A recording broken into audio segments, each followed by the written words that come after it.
Guys, happy Tuesday to you. Week 5 and important week 5 for us. Going over, as you saw, some of the final last special situations training at the end of games for Hail Mary responsibilities, being able to set up some field goals at the end of games, as well as worked on a little bit of tempo there one last time and some third down situations. It's an important week for us to finalize these last situations and finish off a great spring Saturday at the Coliseum, and looking forward to that. Just a couple injury reports. Isaiah Langley got a tweak of a hamstring today. Jackson Boyer had a tweak of a ham, and we held Tyler Petit with a tight hamstring. So a couple hamstrings, but nothing serious to report there. So good news today, and we'll go into practice 14 on Thursday. Looking forward to it. Hopefully more great weather. So with that, I'll answer any questions that you got. Have you decided the format for the spring game? Yeah, it's going to be, because of the numbers and the limitations, going to be very similar to last year. We're going to have to be able to play some situational football, very practice-like. It will be live in a lot of the periods, tackling, to be able to see some young kids play in certain situations. But to be able to play a real live game right now, we're just too limited. We're rolling actually 3 guards and 3 tackles right now offensively. So just injury-wise, we're just not able to put 2 teams together right now. Would you like to be able to do that? Yeah, at some point in time, I'm hoping our numbers and our health are big enough where we could play a game. But you always have to gauge it as a head coach to put your team in a safe situation and still get quality work. And where we are right now, numbers-wise, it's just not able to do. So will there be any score at all? Yeah, we'll have our typical score format that we did last year, more offense versus defense in a point format. I'll make sure Tim gets you that format so you know points-wise how that goes. I'll have him bring that out Thursday too. And although it's a scrimmage, does the high expectations going into next season put any pressure for you to perform or demonstrate on the field? Well, I think the expectations for us is every time we walk in the Coliseum, we perform at our highest and best level and execute. That's important for us. Just the first time we got to do that last week, I thought we had our best practice of the spring. I would expect the same. Anytime that we walk into that Coliseum, our expectations of our execution raise each and every time. So I don't think next season puts that pressure on you. It's when you walk in that stadium, you expect to play extremely well. And your Hail Mary defense, do you think maybe Jamel needs to be out there?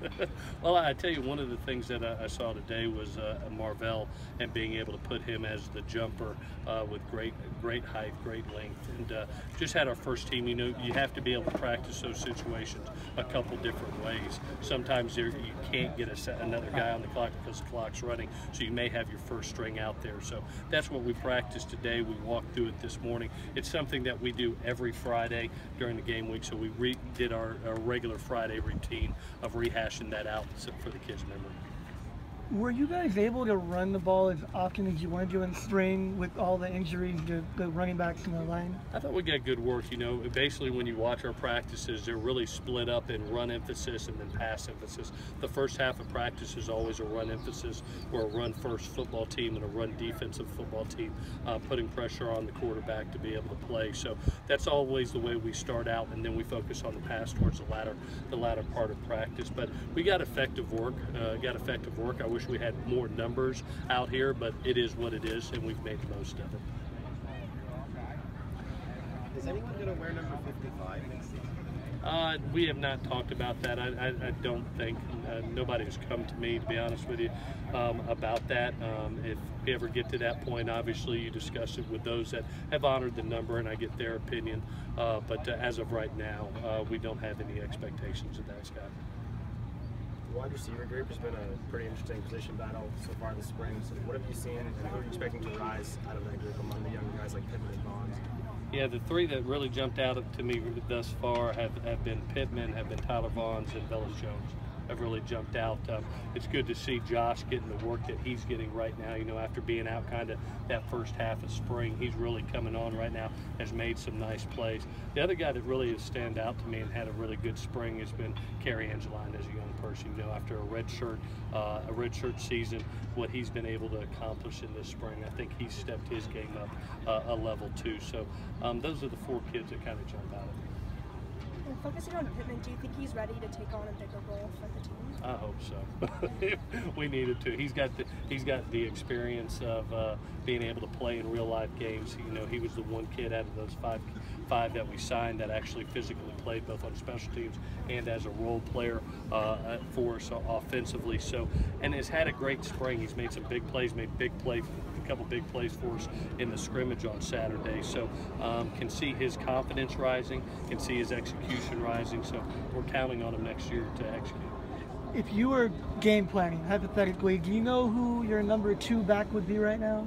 Right now, we still got 29 practices. Yeah. I'll be honest with you. I just, you know, with having Rojo and Sed, who's played a lot of ball, as well as Dominic Davis, you feel so comfortable. And then you look at Abai Malape coming off injury, and he may have had as good a camp as anybody out here, to be honest with you, both offensively and special teams wise. And then you got Stephen Carr coming in. I mean, what a great situation we are at that position, and you know that position is very violent at that position, and usually there are injuries, so we have to prepare each one like they're the starter. Is that where, because of the offensive line and the mix and match stuff, you probably have to do the most work when you get here in no August? question. That's a good comment, Dan. I think right now we've got to be able to get Biani back, Toa back, Nico back, and be able to see who's our best 5 and where they fit in. That's going to be the biggest challenge of the fall camp. Was there any thought ever given to having, since Bai had such a great spring, is there any thought given to having him in the backfield with another tailback, in other words, a multi-dimensional fullback? Yeah, you know, one of the things that you've seen this spring is we actually have a 3-wide 2-back package that we use, and we've instituted that this spring and have worked it with Bai being the other back, and one being able to carry the load inside an interior run game, but also being a lead back in that situation too. So it's something that we've practiced in the spring and we'll carry next season. Just do one more. The NCAA Council is going to look at the December signing period as a thing coming up with the early signing period. Have you looked at that much or have? Yeah, they've got several topics that are out there right now, and they're going to be voting on it the next 3 days. We'll get the final word Thursday and Friday, not only on that situation, but camps, IAWP, the 10th assistant coach.